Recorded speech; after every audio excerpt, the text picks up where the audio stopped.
Imaginez un instant un magnifique collier de perles. D'accord, je visualise. Chaque perle est en fait individuellement parfaite. Elles ont été taillées avec une précision dingue, elles sont polies avec un soin presque maniaque, et elles brillent vraiment d'une qualité rare. Le genre d'objet de grand luxe, quoi. C'est ça. Mais le problème, parce qu'il y a un problème, c'est qu'il n'y a absolument aucun fil pour les relier. Ah oui, embêtant.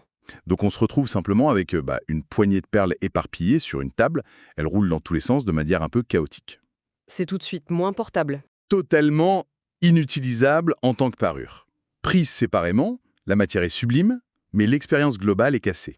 Et c'est exactement ça qui explique pourquoi un séjour parfaitement planifié dans un hôtel 5 étoiles exceptionnel avec des repas gastronomiques peut se transformer en un souvenir de vacances super stressant. Voire même profondément frustrant pour beaucoup de voyageurs. Exactement.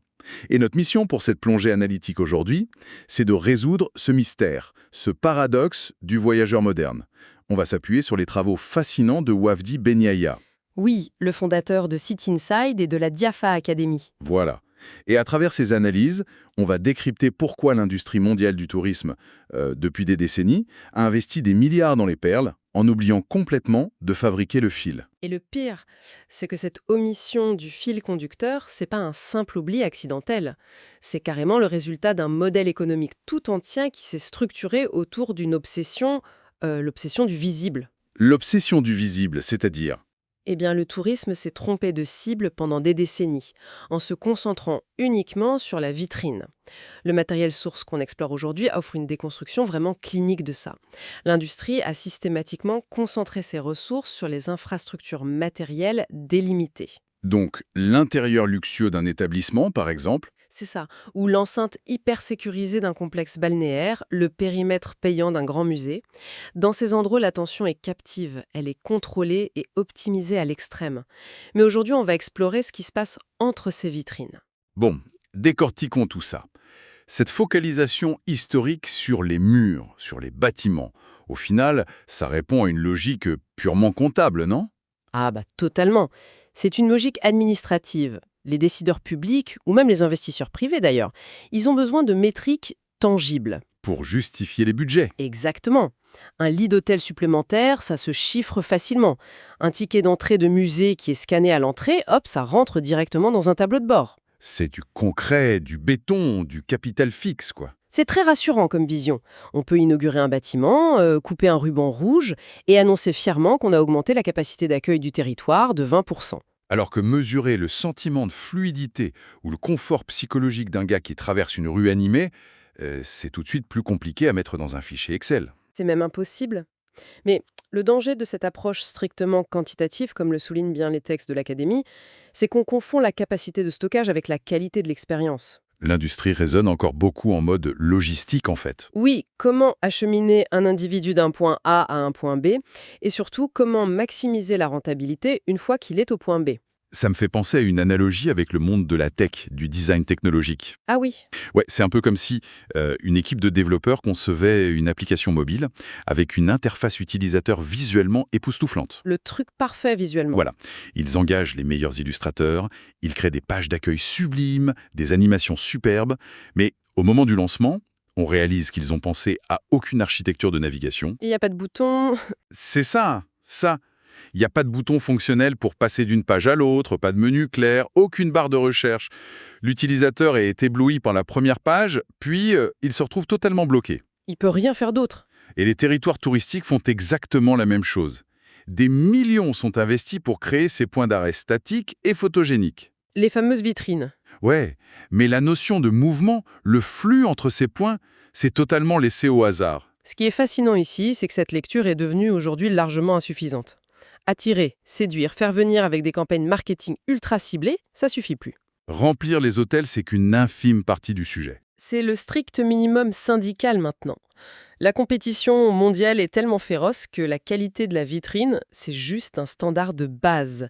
Avoir un bel hôtel, c'est plus un avantage concurrentiel, c'est juste un prérequis pour exister sur le marché. Donc, si la vitrine ne suffit plus pour garantir un bon séjour, c'est forcément que la véritable expérience se joue ailleurs, dans une zone que l'industrie a tendance à ignorer complètement. L'angle mort du tourisme.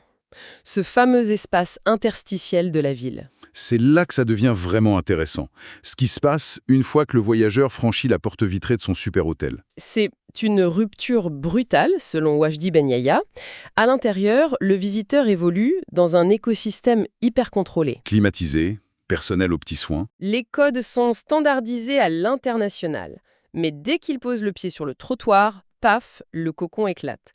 Il est projeté dans la réalité brute de la ville. Un environnement complexe avec ses propres règles urbaines, son propre rythme, et souvent une absence totale de signalétique pour un œil non initié. Exactement. La qualité perçue du séjour se construit vraiment dans ces transitions, dans les déplacements. Et le voyageur moderne, c'est un paradoxe ambulant. Comment ça? Eh bien, il est suréquipé en smartphone, il a accès à des cartes satellites en temps réel, des traducteurs instantanés. La technologie à fond. Et pourtant, il se retrouve profondément vulnérable et isolé face à la complexité d'un territoire inconnu. Parce que la technologie ne compense pas le manque de lisibilité humaine. Et cette vulnérabilité, c'est ça qui engendre ce que la source appelle les micro-frictions, non? Absolument. C'est un concept fondamental pour comprendre la psychologie en voyage. Une micro-friction, c'est pas une catastrophe monumentale. C'est pas un accident de voiture ou un vol de passeport. Non, c'est une accumulation de petites aspérités irritantes. Par exemple, se retrouver devant un distributeur de tickets de transport avec une interface incompréhensible. Ah, la fameuse machine où on ne sait pas s'il faut appuyer sur le bouton vert ou tourner une molette. Voilà. Ou alors la difficulté à savoir si la ruelle dans laquelle on s'engage est sûre à la nuit tombée. Ou encore la perte de 20 minutes parce que l'entrée d'un monument est super mal indiquée. Tout ça, ça s'accumule. Et à chaque fois, ça fait grimper le niveau de cortisol, l'hormone du stress. Mais attendez, je dois me faire l'avocat du diable là-dessus. Je vous écoute. Se perdre dans une nouvelle ville, devoir déchiffrer une carte locale, échanger des gestes avec des habitants pour trouver son chemin. Enfin, n'est-ce pas justement ça, la magie de l'aventure? La sérendipité, la découverte... Ouais, la figure romantique du flâneur. Est-ce qu'on risque pas de tuer la poésie du voyage en voulant absolument tout baliser, tout lisser? C'est une très bonne objection. Mais il faut bien faire la différence entre l'aventure romantique et la friction toxique. Et ça repose sur le niveau de contrôle psychologique. C'est-à-dire? S'égarer volontairement, un après-midi, parce qu'on a du temps, qu'on se sent en sécurité, qu'on sait qu'on peut rentrer facilement, ça, c'est valorisant. C'est le bon côté de l'exploration. Par contre, tourner en rond sous une chaleur écrasante, avec des panneaux directionnels incohérents, en ayant peur de rater son train, et avec le sentiment d'être juste un portefeuille sur pattes, ça n'a rien de poétique. C'est clair, ça devient juste une charge mentale épuisante. La destination n'est pas qu'un fond d'écran pour photosouvenir, c'est un système d'expérience. Et quand ce système demande un effort cognitif permanent, juste pour des tâches basiques comme s'orienter, la fatigue s'installe. Et ça abîme la mémoire du séjour. C'est fou, parce que ça explique pourquoi on peut rentrer d'un voyage magnifique sur le papier, mais ressentir un énorme soulagement d'être de retour chez soi. Oui, si 80% de notre énergie mentale est bouffée par la logistique urbaine et la peur de se tromper, il reste plus aucune bande passante pour l'émerveillement. La beauté des monuments, on ne la voit même plus. Donc, si on suit ce raisonnement, pour transformer ce système d'expérience chaotique en un parcours fluide, il faut repenser totalement le concept d'accueil. Et faire appel à une nouvelle compétence. Si l'on relie cela à la situation dans son ensemble, c'est là qu'intervient la notion d'hospitalité urbaine proposée par Wajdi Ben Yahya. L'hospitalité urbaine. Ça sonne bien, mais concrètement, on parle de quoi? C'est pas juste une valeur morale ou une décoration sémantique. C'est pas faire une campagne pour dire aux habitants de sourire aux touristes. Soyez sympa avec les visiteurs. Voilà, c'est pas ça du tout. C'est une composante stratégique, une infrastructure invisible. Il s'agit de savoir prolonger la confiance au-delà des murs. L'hôtel 5 étoiles, c'est une bulle de confiance. Eh bien, la ville doit étendre cette bulle dans l'espace public grâce à l'accompagnement et la médiation humaine. En gros, le territoire doit agir comme un bon réalisateur de cinéma. Enfin, plutôt comme un monteur. Un monteur, oui, c'est une belle image. Ah oui, le réalisateur, il tourne des scènes magnifiques avec de superbes décors, mais si le montage entre les scènes est saccadé, si les coupes sont brutales, le spectateur sort de l'histoire. Il voit l'artifice, il décroche. Exactement. Il ressent un inconfort. Le montage fluide, c'est ce qui fait qu'on reste immergé. L'hospitalité urbaine, au final, c'est le montage fluide de la ville. C'est exactement ça. Et les enjeux futurs se situent là.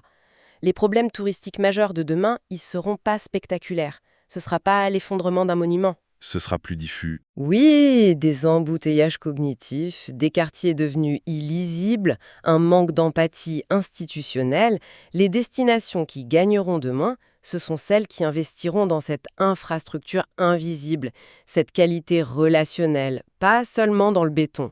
Donc le rôle de la présence humaine, c'est plus juste un supplément d'âme sympathique. Non, c'est le véritable moteur économique et émotionnel pour rester compétitif. Face à la froideur d'un GPS, le contact humain bien orchestré, c'est l'arme absolue pour réduire la friction. Ça veut dire qu'il faut outiller tous les acteurs de la ville. Du chauffeur de taxi au commerçant, en passant par les agents de sécurité. Sans en faire des guides touristiques, il faut qu'ils sachent décoder la désorientation d'un visiteur et leur rassurer. Alors, qu'est-ce que tout cela signifie pour notre vision du tourisme? L'enjeu central, ce n'est manifestement plus d'attirer des millions de personnes. C'est de mieux les faire vivre, de réduire la distance énorme qui existe parfois entre la promesse hyper esthétisée du marketing et le vécu réel, rugueux sur le terrain. C'est vraiment une nouvelle grille de lecture pour quiconque écoute cette exploration. Quand on y pense, ça change la donne pour nos propres voyages. Complètement. Souvent, quand on a adoré une ville, on rationalise en disant que c'était pour son architecture ou la météo. On se dit qu'on a bien mangé. Alors qu'en réalité, ce qu'on a peut-être le plus apprécié, c'était l'absence de friction. Cette facilité inattendue avec laquelle on s'est senti compris, orienté, en sécurité psychologique. Le vrai luxe, c'est la fluidité de la rue. C'est fascinant. Mais du coup, j'ai envie de pousser la réflexion un peu plus loin pour clôturer. Allons-y. Si une destination réussit parfaitement cette mutation, qu'elle arrive à gommer absolument toutes les micro-frictions, que chaque interaction est orchestrée pour rassurer le visiteur à 100%. Oui, l'optimisation poussée à son paroxysme. Eh bien, ça soulève une question provocatrice. Ne risque-t-on pas de transformer la réalité brute et organique d'une ville en une sorte de parc d'attractions à ciel ouvert ? Ah, une simulation de la ville. C'est ça, où l'authenticité disparaît totalement au profit d'une fluidité complètement artificielle. Une bulle stérile, sans aucune aspérité. Est-ce que la ville ne perdrait pas son âme véritable ? Une ville trop sans couture qui finirait par se comporter comme l'intérieur d'un complexe hôtelier aseptisé. C'est une ligne de crête vertigineuse pour les territoires dans les années à venir. Un équilibre très délicat à trouver. Et c'est sur cette tension fascinante que nous allons laisser nos auditeurs réfléchir. Une question à garder en tête lors des prochaines déambulations urbaines. Parce qu'une chose est sûre, la beauté des perles ne suffit plus.